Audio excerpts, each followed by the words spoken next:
네, 강프로입니다. 자, 포스코 DX 한번 보겠습니다. 자, 오늘도 내립니다. 계속해서 약한 움직임이 나오고 있고 지금 21선과 61선의 역배열 전환이 되었기 때문에 걱정하시는 분들이 있을 겁니다. 고가에서 단기 이평선 두 개, 그쵸? 21선과 61선이 역배열로 전환됐다는 건 뭐 본격적인 하락의 뭐 시작이다 이렇게 보시는 분들도 있을 것 같아요. 그런데 사실상 저가 대비해서 많이 올라오기도 했죠. 그런 과정에서 지금 주가를 어떻게 봐야 되는지 그 내용에 대해서 이야기를 드릴 거고 무엇보다 가격 위주로 설명을 드릴 겁니다. 그리고 가격 위주로 봤을 때 우리가 로봇 관련주들을 어떻게 봐야 되는지 그 내용까지 이야기를 드릴 테니까 영상 끝까지 시청하시고요. 제가 한 가지 약속드릴 수 있는 건 영상 내용을 이해를 하면 포스코 DX에 대한 이해뿐만이 아니라 다른 종목에서도 충분한 수익을 낼 수가 있을 겁니다. 자, 근데 일단 제가 인증을 먼저 하고 갈게요.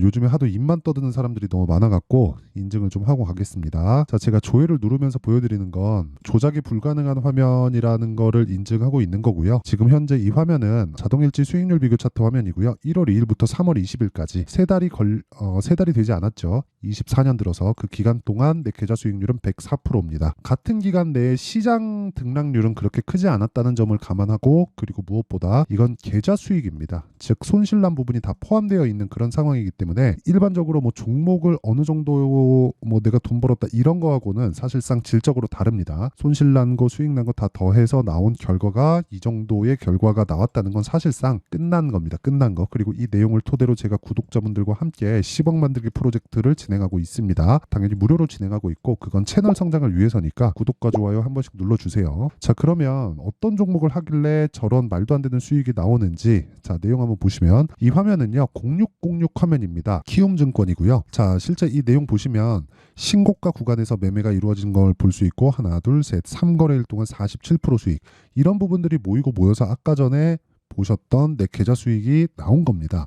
그리고 종목 수익을 보여드린다면 뭐 자람 테크놀로지나 이런 종목이에요. 자, 보세요. 신고가 돌파 구간 정확하게 진행된 내용이 있고 어때요? 신고가 돌파 구간에 매수해서 상한가 그 다음날 매도 75%. 그리고 뭐 다른 종목들도 뭐 에브리봇이나 그런 종목들 보잖아요. 그러면 정확하게 저가에 잡은 종목이 없죠. 올라가는 상황에서 매수를 했고 그쵸 하나 둘 셋 3거래일 동안 47% 그쵸. 그리고 뭐 네페스 아크 자 네페스 아크 같은 경우에도 신고가 돌파 구간에 매수를 했고 상한가 그 다음날 매도 32% 이런 류의 수익을 지속적으로 내고 있다. 그리고 시장은 이것 외적인 다른 종목을 했을 때는 어렵습니다. 어려워요. 그래서 제가 이야기를 드리고자 하는 핵심은 저는 저가 안 잡고요. 고가 안 잡습니다. 그랬을 때 몸통만 먹어도 이 정도의 수익이 나오고 이런 부분이 합산됐을 때 계좌 수익이 3개월도 되지 않아서 2배 이상 간다. 그리고 이런 내용을 아까 전에 말씀드렸었던 소통방에서 다 진행을 하고 있습니다. 오늘 같은 경우에도 그래요. 3월 20일 세경 하이테크 이 내용을 한번 보면 세경 하이테크 자 보시면 오늘도 4%대 강세 구간에 있죠. 며칠 전에 또 다 팔았어요. 팔고 나서 다시 산 겁니다. 뭐 6% 4% 이런 식인데 모두 다 신고가 돌파 구간에 매매가 이루어지고 있다는 점을 볼 수 있죠. 그렇죠? 그리고 이런 내용을 소통방에서 다 공유를 하고 있다. 자, 긴 말 드리지 않을게요. 주식시장은 가격에 대한 이해가 필요하고 내가 가격에 대해서 이해가 안 돼 있다 하시는 분들은 소통방에 와서 배우시면 되고 아까 전에 봤었던 제 계좌 수익을 올해 1000%로 만들 겁니다. 와갖고 동참하고 배우세요. 근데 돈은 안 받지만 구독과 좋아요 요거 받습니다. 채널 성장을 위해서 하는 거예요. 그래서 구독과 좋아요 요거 눌러주시고요. 상단에 있는 전화번호로 10억이라고 문자 보내주시면 제가 소통방 입장 링크를 순차적으로 공유를 해드리도록 하겠습니다. 자, 그러면 어떤 류의 종목을 하는지는 확인을 하셨으니까 이 내용을 토대로 우리가 포스코 DX를 한번 보자고요. 자, 포스코 DX를 제가 왜 보는지 이해가 이제 되셨을 것 같은데 자 내용 보시면 주식시장은 미래 가치를 반영합니다. 그래서 자 포스코 DX가 지금 가격에서 저가를 한번 보시죠. 저가를 어느 정도까지 올라왔는지 대략 한 6,000원, 7,000원 정도부터 시작해서 7만 원대까지 올라왔다는 건 10배 이상 갔다는 거잖아요. 계산하기 쉽게 10배, 1000% 갔다고 치고요. 그리고 이걸 실적의 증가폭으로 한번 보시죠. 23년도 결산 실적 보면 1,100억 찍히잖아요. 그리고 22년도에 647억. 그러면 22년부터 23년까지 23년의 확정치는 언제 나와요? 24년 초에 올해 초에 나오죠. 그러면 이 실적이 나오는 데까지 이 실적은 그냥 이것도 계산하기 쉽게 1,300억 정도 돼야 되는데 100% 떴다고 치죠. 근데 주가는 몇 프로 떴어요? 1000% 떴잖아요. 그렇죠? 100% 2배, 1000% 10배. 주가는 10배 올랐는데 실적은 2배 올랐다. 그러면 이 내용만 가지고 보면 조정을 받는 게 당연히 맞죠. 근데 올라가는 상황에서 왜 이렇게 많이 올라갔냐는 거예요. 미래 가치를 반영하니까. 지금 현재 실적이 너무 좋잖아요. 그럼 그 기대치보다 더 높은 실적을 내야 돼요. 그 기대치보다 높은 실적을 내는 게 어디 있어요? 전 세계에 지금 딱 한 군데가 있습니다. 그게 어디예요? 엔비디아예요. 엔비디아. 실적을 계속 갱신하고 그것도 모자라서 가이던스까지 제시를 해줍니다. 회사 측에서. 회사 측에서 가이던스를 제시해주는 것을 실패한 적이 없어요. 실패한 적이. 그렇다는 건 수요 예측이 완벽하다 그런 게 아니라 독점이라서 가능한 겁니다. 필요한 그 수요는 있고 그 수요가 지속적으로 업그레이드 된다는 거죠. 자, 보통 이 말을 이 종목에서 하는 게 맞는지 모르겠지만 구조에 대한 이해가 필요한 거니까 간단하게 제가 이야기를 드릴게요. GPU는 기본적으로 한 번 사서 끝이 아닙니다. 그렇죠? 교체 수요가 굉장히 짧아요. 3년 안쪽입니다. 아무리 서버에 들어간다고 하더라도. 그리고 교체 수요가 이게 망가져서가 아니에요. 그 다음 버전이 이것보다 조금 빨라진다고 하더라도 효율상 훨씬 높아요. 효율상. 무슨 얘기냐면 효율이라는 건 지금 AI 시대가 왔고 그리고 포스코 DX도 AI의 일부분을 차지하고 있죠. 스마트 팩토리. 그쵸? 물론 직접적으로 지금 하고 있는 뭐 언어 모델에 대한 뭐 딥러닝이나 그런 부분하고 연관되어져 있는 건 아닌데 AI하고 간접적으로 연결이 되어 있는 게 포스코 DX예요. 그리고 앞으로 스마트 팩토리나 그런 부분에 대한 수요는 있을 수밖에 없죠. 인건비는 올라가지. 그리고 GPU는 지속적으로 필요하지. 그럼 GPU가 지속적으로 필요한데 뭐가 필요해요? 공장이 필요하지. 그럼 인건비를 계속 세이브를 해야 되는데 그 세이브 하기 위해선 스마트 팩토리 많은 게 없잖아요. 그래서 이런 부분에 대한 원리를 설명드리면서 이야기를 드리는 겁니다. 자, 내용 보세요. GPU가 계속해서 발전을 해 갔을 때 그 발전치는 속도가 빠르다. 플러스 전기를 덜 먹는다예요. 그러면 효율이 높아지죠. 그렇죠? 그러면 이런 부분을 가격, 즉 주가가 먼저 반영을 하면서 올라가는 거예요. 그럼 포스코 DX는 어때요? 앞으로 스마트 팩토리에 대한 수요가 늘어나면서 그럼 이 정도의 이 증가되는 부분은 어떤 부분이 반영된 거예요? 포스코 그룹 내에서 스마트 팩토리로 변경되는 과정에서 포스코 DX가 전부 다 맡아서 하죠. 그렇죠? 그러면 스마트 팩토리를 포함해서 로봇 관련주들에 대한 영향을 받을 수 있고 상대적으로 포스코 DX의 움직임은 강한 모습을 보여줬기 때문에 우리가 매매해야 되는 가장 중요한 내용은 포스코 DX를 토대로 다른 종목을 매매하자. 왜? 포스코 DX는 일단은 많이 올라왔고 포스코 DX를 매매하려면 뭐가 나와야 돼요? 확인이 나와야 되니까. 그렇죠? 자, 이야기를 드리다 보니까 약간 좀 어렵게 표현된 것 같은데 제가 매매 내역을 통해서 이해를 시켜드려 볼게요. 자, 알테오젠입니다. 알테오젠 바이오 종목인데 제가 이 구간에서 충분히 매매한 결과 꽤 많은 수익을 냈습니다. 이거 하나에 20% 이상짜리예요. 여기 다음에도 그렇고 물론 매매하는 과정에서 이런 모든 수익을 다 먹을 수는 없죠. 근데 제가 이야기를 드리고자 하는 내용이 뭐냐? 가격이 먼저 반영한다. 알테오젠은 지금 적자입니다. 적자인데 지금 시가총액은 10조가 넘어요. 그렇죠? 그렇다는 건 주가가 선반영한다는 거잖아요. 그래서 우리는 선반영하는 그 과정에서 어느 정도의 이 강세가 정확한 그 타점이 잡힐지 우리는 정확하게 판단이 불가능하죠. 그래서 확인하는 겁니다. 그렇죠? 자, 보세요. 포스코 DX도 그렇고 그렇죠? 포스코 DX도 아까 전에 선반영하는 모습을 제가 다 보여드렸잖아요. 바이오 쪽도 그렇다는 거죠. 반도체도 마찬가지입니다. 아까 전에 보여드렸었던 자람 테크놀로지나 이런 부분을 보더라도 어때요? 신고가 구간, 그렇죠? 돌파 구간, 매수 하나 둘 이틀 동안 75% 수익. 그렇죠. 이런 수익을 낼 수 있는 게 선반영 구조에 대한 이해가 되어 있기 때문에 그래요. 근데 내가 고가에 잡고 저가에 잡으려고 하면 이러면 이제 문제가 생기는 거예요. 그래서 이쪽은 아예 버리자. 그렇죠. 버려야 됩니다. 그러면 정확하게 나오죠. 포스코 DX 같은 경우에도 어때요? 내가 저가 잡을 생각하지 말자. 그러면 저가 찍고 반등 돌아가는 거 확인하자. 그게 시장의 판단이니까. 포스코 DX를 움직일 수 있는 세력이 언제 들어올지는 모른다. 몰라요. 하지만 지금 성장하는 구간에 있는 건 확실하다. 왜? 앞으로 스마트 팩토리에 대한 수요는 늘어날 수밖에 없으니까.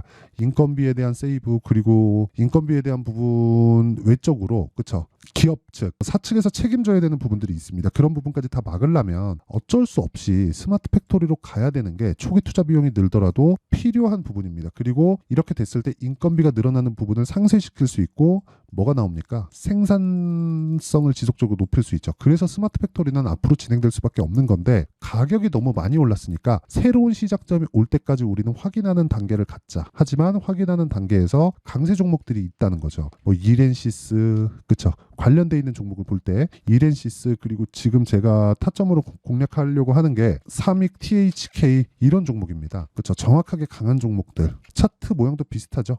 포스코 DX가 있기 때문에 가능하다. 그러면 포스코 DX를 정확하게 돌아가는 상황을 내가 확인할 때까지 포스코 DX는 살아있으니까 이렌시스, 즉 스마트 팩토리 관련된 재료는 살아있으니까 이렌시스, 삼익, THK처럼 관련돼 있는 종목들을 지속적으로 공략할 수 있는 기술이 필요하다는 거죠. 그러면 시세가 나오는 원리, 미래 가치를 반영한다는 원리에 대한 부분은 제가 다 설명을 드렸고, 관련돼 있는 종목들의 타점 잡는 것, 하지만 기준이 되는 건 포스코 DX를 기준해서 진행을 해야 된다는 점이, 이게 팩트입니다. 팩트라고 보시면 돼요. 그렇죠? 그게 사실이고 그렇게 매매를 해야지만 돈을 벌 수 있다. 그리고 그 내용을 아까 전에 말씀드렸었던 제가 소통방에서 다 공유를 하고 있습니다. 자, 내용 보시면 뭐 시장가 매수, 세경 하이테크 모두 다 장 시작 전에 공개를 합니다. 그리고 뭐 관련돼 있는 다른 종목들 뭘 매매했는지까지 제가 다 보여드렸죠. 어쨌든 실시간 타점은 예를 들어서 그래요. 어떤 가격대 이하까지 내려갈 수 있어요. 뭐 장기 평선에 맞춰서 매수하세요. 5만 원 이탈하면 매수하세요. 4만 5천 원에 매수하세요. 이러면 추세를 이탈하는 상황이 나오면 어떡해요? 그때 가서 판단을 해야 된단 말이죠. 그때 가서 판단해야 되는, 즉 실시간 타점에 대한 부분, 그리고 포스코 DX를 통해서 관련돼 있는 종목들을 매매했을 때 혹시라도 내가 포스코 DX에 물려 있으면 스마트 팩토리는 살아 있는데 포스코 DX는 내리니까 답답하잖아요. 그런 부분을 상쇄시켜 갈 수가 있습니다. 그리고 그런 부분을 소통방에서 타점을 다 공유를 합니다. 실시간 타점을. 그래서 내가 막 진짜 막 가격에 대해서 잘 모르고 어떤 식으로 매매하는지 한번 배워보고 싶다 하시는 분들은 소통방으로 들어오세요. 주식 혼자 하는 거 아니고 혼자서 백날 해봐야 진짜 되는 사람은 되는데 안 되는 사람이 훨씬 많고 진짜 어렵습니다. 긴 말 드리지 않을게요. 돈 안 받고요. 채널 성장을 위해서 진행합니다. 그래서 구독과 좋아요 이거 눌러주시고요. 상단에 있는 전화번호로 10억이라고 문자 보내주시면 제가 소통방 입장 링크를 순차적으로 공유를 해드리겠습니다. 자, 그러면 내용 정리 한번 할게요. 주식시장은 미래가치를 반영한다. 왜? 가격이 먼저 뜨니까. 그렇죠? 지금 있는 상황을 가격에 반영시키기 시작하면 굉장히 어려운 상황에 처하게 됩니다. 그래서 미래 가치를 반영하는 과정에서 우리가 가격에 대한 이해가 필요하다. 하지만 그 시작점이 있다는 거죠. 그게 신고가 구간이에요. 그러면 신고가 구간부터 매매를 했을 때 내가 단기간 수익이 가능한 건 신고가 구간을 거쳐가야 주도주가 된다는 거고, 우리가 주도주 매매를 해야지만 단기간의 수익을 지속적으로 볼 수 있다는 거죠. 어쨌든 핵심은 단기간에 어느 정도 효율을 뽑아내느냐, 그게 핵심인데, 그러려면 신고가 매매를 해야 된다. 그렇죠? 그리고 신고가를 거쳐가야지만 시장의 주도주가 될 수 있다. 그러면 지금 강한 신고가 종목이 3, 4, 5월 달에 주도주가 된다는 거니까 그 과정에서 내가 어떻게 판단하고 어떻게 매매를 할지 그 내용에 대한 부분을 충분히 이해를 시켜 드릴 테니까 영상 끝까지 시청하시고요. 모든 분들이 성공 투자하셨으면 참 좋겠습니다. 자, 24년도가 돼도 여전히 시장은 녹록지 못합니다. 이런 상황이 벌어지는 건 어쩔 수 없습니다. 이런 상황에서도 수익이 나는 종목들의 구조는 변하지 않습니다. 즉 대시세 종목에 대한 구조는 변하지 않는다는 거고, 실제 제가 소통방에서 지속적으로 이야기를 드리고 있는 내용도 대시세 종목이나 시장 주도주를 공략하는 건 철저하게 가격 분석을 하라고 이야기를 드리고, 가격 분석 이후에는 이슈에 대한 파악, 그리고 이슈를 파악하고 나서는 다시 내가 얼마에 매수할지 그 타점에 대한 부분을 지속적으로 언급을 하고 있습니다. 자, 근데 생각해 보세요. 1월 달에 시장이 굉장히 어려웠습니다. 어려운 상황에서의 어떤 종목들이 강했냐 보면 반도체와 그리고 바이오입니다. 자, 실제 여기 보면요. HLB에 제가 실제 매매한 내용을 띄워놓고 보여드리고 있는데 1월 22일부터 매매를 시작해서 4일 동안 31%의 수익 마감이 됐고요. 그리고 여전히 신고가 종목입니다. 자, 그리고 그 다음 어보브 반도체, 이름을 보시다시피 반도체 종목이죠. 그리고 AI 반도체는 지속적으로 강세를 보이고 있습니다. 이 종목도 신고가를 먼저 달성한 이후에 제가 21%의 단기간에 21%의 큰 수익을 내고 마감이 됐습니다. 다시 재공략을 준비하고 있고, 이런 부분은 소통방에서 다 공유를 해드립니다. 자, 그리고 그 다음 코세스. 자, 코세스 같은 종목도 당연히 그쵸, 신고가 종목이고요. 그리고 반도체 종목입니다. 이 종목도 영업일 기준에서 이틀 동안 대략 한 15%의 수익 마감이 됐습니다. 내용을 한번 보시면 어떻습니까? HLB를 포함해서 뭐 30%, 20%, 뭐 15% 이런 식의 수익이 지속적으로 발생하고 있는데 이 세 종목 모두 다 신고가 종목이고 1월 달에 시장이 약세를 보이고 있는 구간에서도 강했었던 그런 종목입니다. 특징점이 하나 있는데 그 이슈에 앞서서 가격이 먼저 반영했다는 거죠. 자, 근데 그게 기업 밸류업 프로그램이라고 하죠. 그 종목들도 마찬가지입니다. 오늘은 그 부분에 대해서 이야기를 드릴 텐데 그렇게 제가 가격을 먼저 보고 이슈에 대해서 파악하는 이유는 결과적으로는 큰 시세를 먹기 위한 사전 준비 작업입니다. 실제로 큰 시세를 먹기 위해서 사전 준비 작업을 했을 때 여기 레인보우 로보틱스 127% 그리고 ISC 98% 그리고 한미반도체 97%의 큰 수익을 내는 상황을 만들 수 있습니다. 어떤 식으로 소통방에서 진행됐는지 그쵸, 그 상황을 제가 이야기를 드린 건데 이런 상황도요 당연히 신고가를 공략했을 때 가능한 겁니다. 자, 그러면 이번에도 마찬가지입니다. 그쵸, 정부 주도의 코리아 디스카운트 해소 방안이 2월 달에 발표를 하고요. 그리고 2월 달에 발표된 내용을 토대로 주가가 움직이는 게 아니라 이미 움직인 내용이 있죠. 실제 이 내용은 크게 중요한 게 아니라는 겁니다. 실제 움직인 내용을 보면 자, 기아차입니다. 실제로 12월 달에 신고가를 만들어 놓고 정부에서 입김을 불어 넣으니까 순식간에 기아차를 포함해서 현대차 같은 거대 기업들의 주가가 2주도 채 되지 않아서 40% 정도의 큰 시세를 냅니다. 자, 그러면 우리는 어떤 종목을 봐야 될까요? 이슈를 파악해야 되는 것도 맞지만 철저하게 가격에 맞춰서 매매를 해야 되는 게 당연히 중요합니다. 정부가 주도하는 정책 방향이 있겠죠. 그 방향에 맞춰서 우리가 종목을 찾을 필요가 있다. 자, 그럼 답이 나왔습니다. 정부가 주도하는 방향에 맞춰서 제2의 기아차를 찾는 게 지금은 중요하다. 근데 정부 정책의 방향에 맞게 가자. 그랬을 때 앞서서 제가 보여드렸었던 내용인 여기 레인보우 로보틱스 127% 그리고 ISC 98% 그리고 한미반도체 97%와 같은 수익을 낼 수 있습니다. 물론 시간에 대한 부분은 최소 2주의 시간이 필요하고요. 그리고 최장 3개월 안에 끝내야 됩니다. 자, 기아차의 시세를 보셨던 것과 같이 2월 달에 정부 정책의 방향이 결정되고요. 바로 3월 달이면 시행입니다. 자, 그러면 우리는 거기에 맞춰서 당연히 종목을 찾아야 되고 제가 제2의 기아차를 찾아놨습니다. 제가 아까 전에 소통방에서 이야기를 드렸었던 내용 다 공개를 해드렸는데 그 내용처럼 종목만 받고 싶다 하시는 분들은요. 상단에 있는 제 전화번호로 대시세, 자, 대시세라고 문자를 보내주시면 정부 정책의 방향에 맞는 종목을 모든 분들에게 무료로 공개를 해드리도록 하겠습니다. 자, 제가 원하는 건 채널 성장이 목적입니다. 자, 그래서 구독과 좋아요 꼭 좀 부탁드리고요. 모든 분들이 정부 정책에 맞는 방향으로 매매를 이어가서 큰 수익 보셨으면 좋겠습니다.